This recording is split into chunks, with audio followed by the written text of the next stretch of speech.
Hello everyone, welcome to our new series.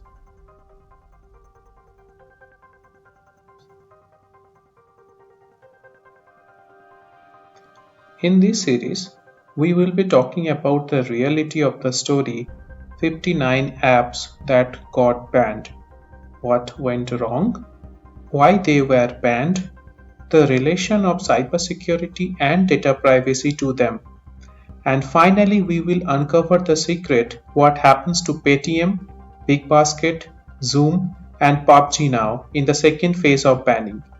So watch the full video and please subscribe to our channel and hit the bell icon so you can get more such cybersecurity topics. So first, let us see what are the list of apps that got banned from this recent news. If you are already aware of the list of apps, so you can skip this portion. But this is the kind of annexure or the advisory that has been given, and these 59 list of apps that's currently have been banned by Indian government. So the list has some list of popular apps as well, as you can see, which includes TikTok, Shareit, UC Browser, and like CC Cleaner and multiple similar kind of applications. So now let's see actually what is the reason behind banning them. So if we consider about the fact, so government of India from Ministry of Electronics and IT resource, they have given only a press release. So which says government bans 59 mobile apps which are prejudicial to sovereignty and integrity of India, defense of India, security of state, and public order. So basically, that means India government is telling and jotting down what are the apps that has been banned in a single repository, and they are giving it as a press release. So this is the two-page of release that India government has given, but there is no other information or the uh, practical reason that has not been given by so far till today by Indian government. So we want to highlight these two portions from this press release. So first point, what actually says, um, in view of emergent nature of threats, has decided to block 59 apps since in view of information available, they are engaged in activities which is prejudicial and integrity of India, defense of India, security of state and public order. And the second one, what actually we want to highlight, the Computer Emergency Response Team, CERT India, has also received many representation from citizens regarding security of data and breach of privacy impacting upon public order issues. So now the question arises. So any public or being an individual from India, so we have the right to know or to understand the reason, the actual reason for these apps get banned. So if you want to ban something likely publicly, so government has the authority to do that, but that follows some regulations of approach. So if you consider on 69A regulatory body consolation, so that has or that has given a steps or provision to have you ban some apps, or so that is not related only to apps. It can be any kind of internet service, any kind of social service, or any kind of electronic media as such. So that has been governed by IT Regulation Act. And so this kind of banning where you do not have any kind of like agenda or anything specifically says that, okay, so if these are the apps, what are they actually doing? So those 59 list of apps have the different mode of operandi, so they do not operate in same or regular fashion. So if they have a different mode of operandi, so obviously they would collect the different level of user data in their processors or in their application table. So there is like absolutely no chance that all of these apps might have been uh, proper way or is having a proper similar approach so that someone can jot them down into a single page and saying that I am blocking this app due to the reason of privacy of the data user. So if there has been privacy, so public needs to know what are those privacy statements, what are the investigation that has been done to articulate that these apps are actually malicious and they have been engaged in forging the user data. So far we do not have anything. So this kind of fishy statement or there is kind of fishy approach so far, quote unquote, the banning of Chinese app or the Chinese media that could be involved in staking at the political level or that kind of agenda to just give the Indian people to know that okay, we are doing something rather than nothing. Now we will focus on some recent cases where people data was at stake, and these cases are very much involved government of India sites. So let's see first. So Aadhaar and UIDI breach. So first, the largest data breach was in India, where government of India like ID database Aadhaar card reportedly suffered multiple breaches that potentially compromise the records of, you can see, 1.1 billion registered citizens. And when we say Aadhaar database has been leaked, so if someone has access to your Aadhaar database, that means they have access to your mm, biometric data, they have access to your personal uh, PII data, what we call that very much confidential data of hand. Now, from the security point of view, if you look at to the dark web application, so that has also been reported. Cyber criminals were selling those data in the database, and they have been giving 500 rupees for 10 minutes view of that database. So that is not a joke, right? Now the same another same kind of breach that has taken place in 2019, where leaking of 3 lakhs and 500 documents of ID, including Aadhaar cards, has been leaked online. So what are the government's stake in doing that? So far, if you go and if you check these kind of statements where government of India mentioned, and if you can Google it as well, so from CERT Team India or whoever may be from government regulatory, they have always said that okay, we are safe. None of our data has gone to public, but that is not the reality. Cybersecurity world doesn't work like that way. Once your data has been exposed, that remains same in that particular exposed database. If you are able to contain your incident, that means further no one can breach your data or reach to certain level that someone can get a grab of your data. But that doesn't mean that you are leaving the trace or you are deleting the trace what has already been breached. So that is the first instance. Now let us look at the second instance, Arogya Setu data leak.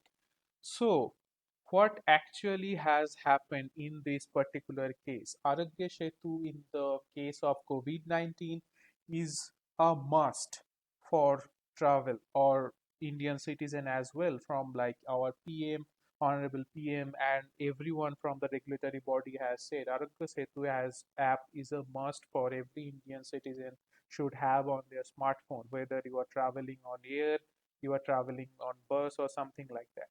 Now, the same person who has reported the incident in 2019 for Aadhaar card, he is renowned as F-Secure from, and if you check his Twitter account, so Elliot Anderson, he is a security guy and a white hat as per se security guy.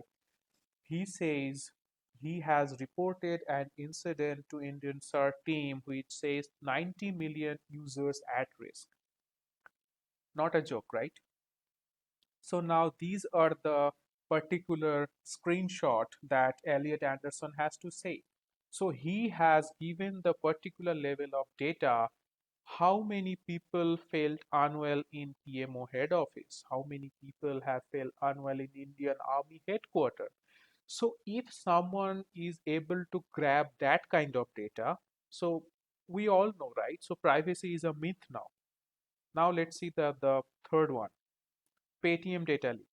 So fraud case has been done against some company executives against for forging a case to CEO of PayTM for extortion of consumer data. So they had claimed a huge amount of ransom. Otherwise, they said that we will expose the user data online. Now, if you Google it again, so you will see a lot of news said that the people who were actually involved in this breach, uh, police has arrested them. They are under custody. So, but at the end, what has happened? Let's see. Sonia Dhawan, accused in PayTM data theft case, rejoins the company. So again, privacy is a myth. Now, the last one that we want to highlight, the list is huge, but the last but not the least, SBI data leak. So SBI exposed financial information of its customer through an unprotected server. That can happen anyway if you are hosting something on cloud or anything like your inter in your own network, and you are not protecting your server properly.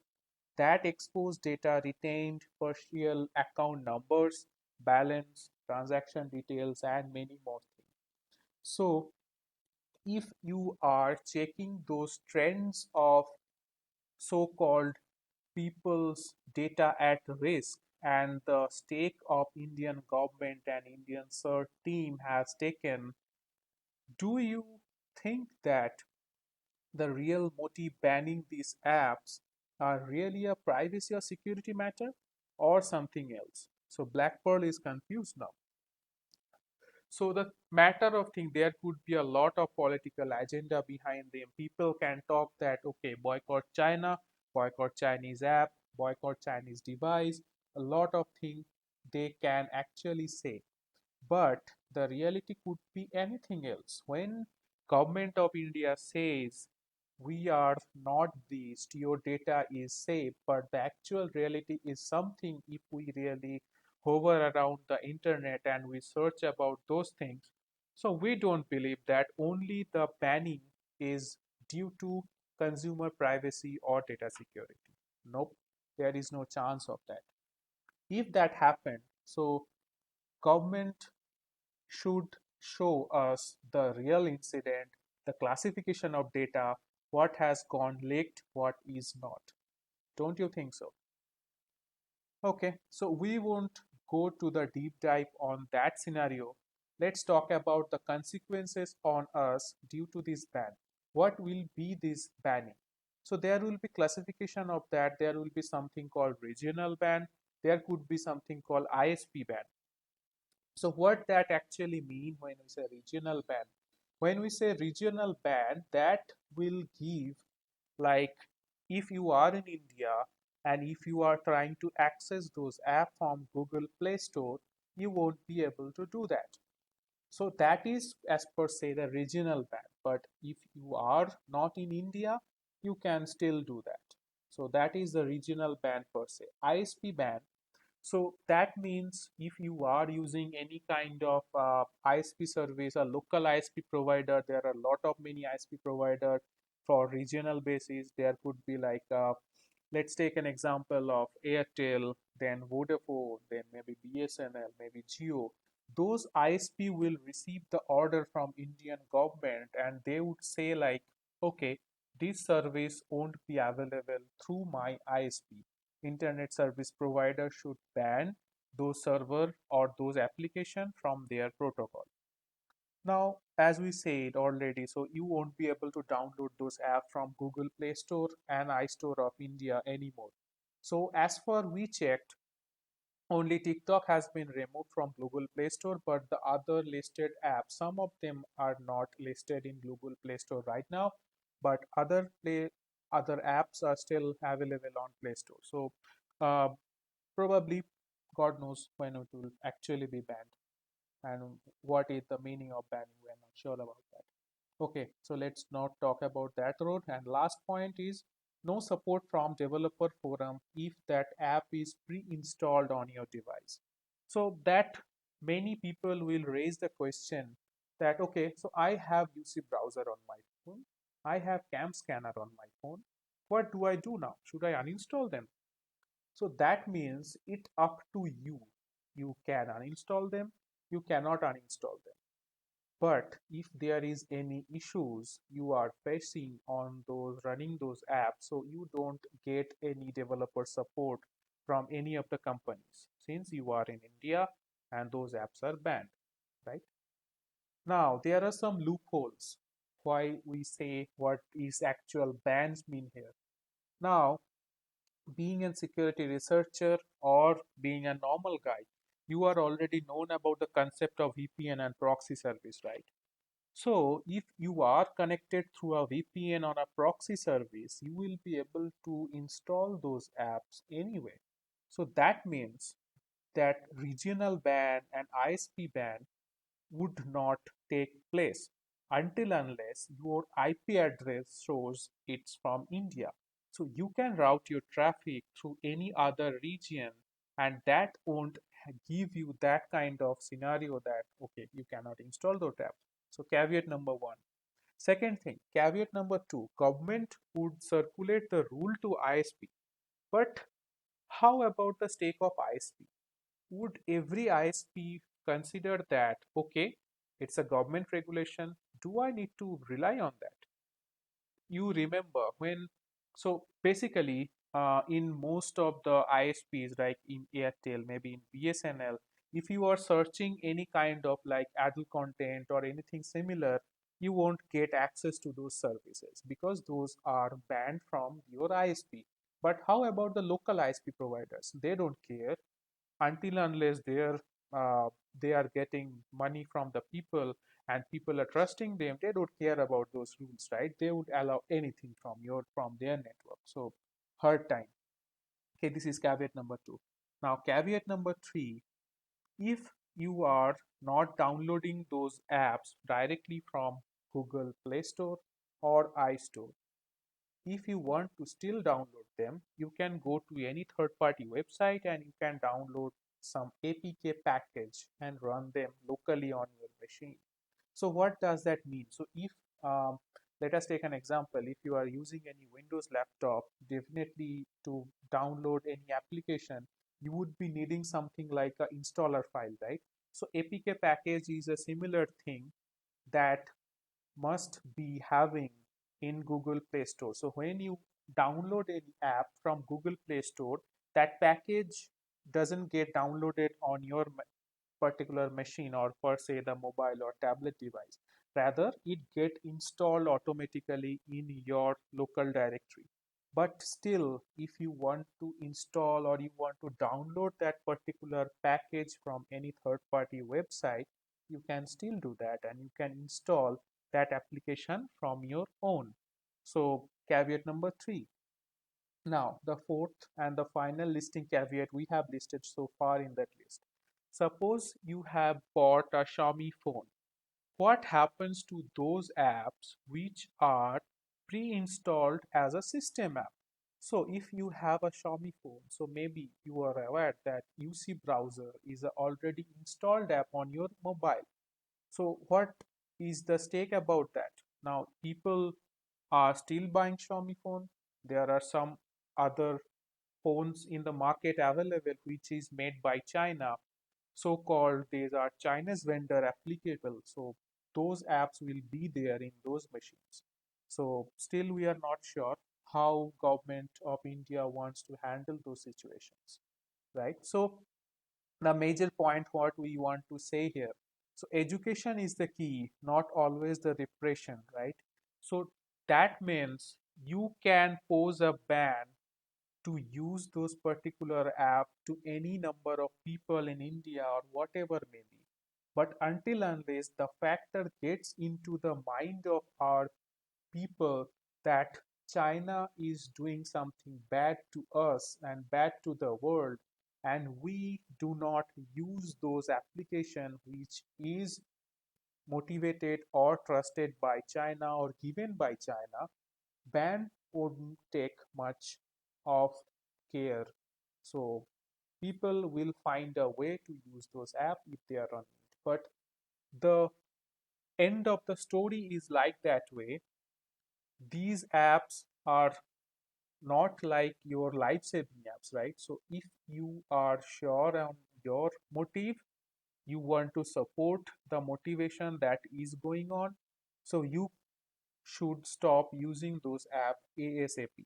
So that is the end of the story, right? So if you can control yourself, so that is fair and enough. There is no need of ban. Now, the main story. What next in this list? So, BigBasket, PayTM, Zoom, and our final guy, PUBG. So, lot of people have the concern that TikTok got banned. What about PUBG? What about Zoom? What about BigBasket? And what about PayTM? Are those apps are in the list of banning in the second phase? Now let's talk about BB. So BigBasket first. So initially in 1999 they started Indian first e-commerce site called FabMart. Then they went on to establish FabMall Trihentra chain of more than 200 grocery supermarket store in southern India. So it is popularly known as more retail chain now. I hope you are most of the people are aware about what is more retail chain, and it has its investors from China. So that means BigBasket is not a Chinese app per se, but China is investing on BigBasket. So if you consider that road, BigBasket is not in the hit list of Indian government as of now. So we will declare it as safe. So don't need to freak out. Let's take a chill and we will declare that as a safe. Second thing, PayTM. So PayTM counts China's Alibaba and Ant Financial as its major investors. PayTM, which you most of the people will aware, is run by 197 Communication. So you can see that when you are making any payment through PayTM, you will see that 197 Communication is getting encrypted and something like that. So we won't do the technical drive, but 197 counts China's Alibaba and Ant Financial as a major of their investors. So what happens to PayTM now? Now if you say that China app should be banned, so PayTM should be in their list. But our reality is something else. We are telling people to go digital and giving them PayTM in hand. So you cannot ban PayTM, right? So we will declare it as safe. Next thing, the big giant, Zoom. So basically, Zoom is not getting banned as of now, despite of having several security breaches and security glitches per se. So if you are telling that, okay, your 59 apps, the list that government of India has given us, they have particular label or certain congestion that would lead India data at risk. What about Zoom? Zoom has several such incidents, right? But you are not banning Zoom. Other video calling app that can be used in the country includes like Microsoft Teams, Skype, Google Meet, and there are many more. Now, Xiaomi own MI video downloader app that has also been banned since it originates in China.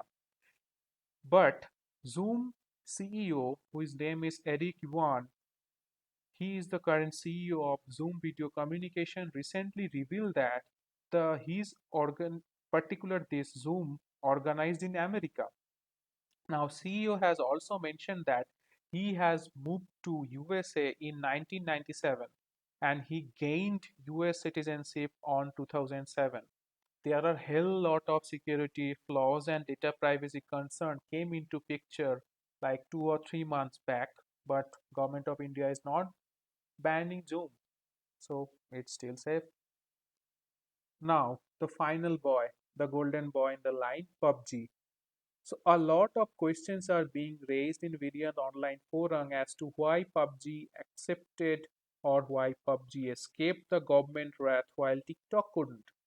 The online battle royale game was developed by an arm of South Korean video game maker named Bluehole, the new famous PUBG Corp. It was only after the game swept the world off and it failed the China Giant Technology Holding came into the picture as its distributor. So no major China footprint on this particular app. So as of now, it's a quite relief for the users of PUBG. It is not going to anywhere because of the less footprint in terms of its origin. But however, we would say that it is worth to mention that the ban being expanded to cover more apps in possible next round. Oh, God knows. So as of now, we will declare PUBG as safe. There is like no other agenda as of now to banning PUBG, so you can use that. There is no other restriction on this particular app. But as we said in the very beginning, government has given only a press release telling that 59 apps is giving security at risk. But these apps are also in some way or other giving a security pain, but government is not banning them. So God knows what is the actual story.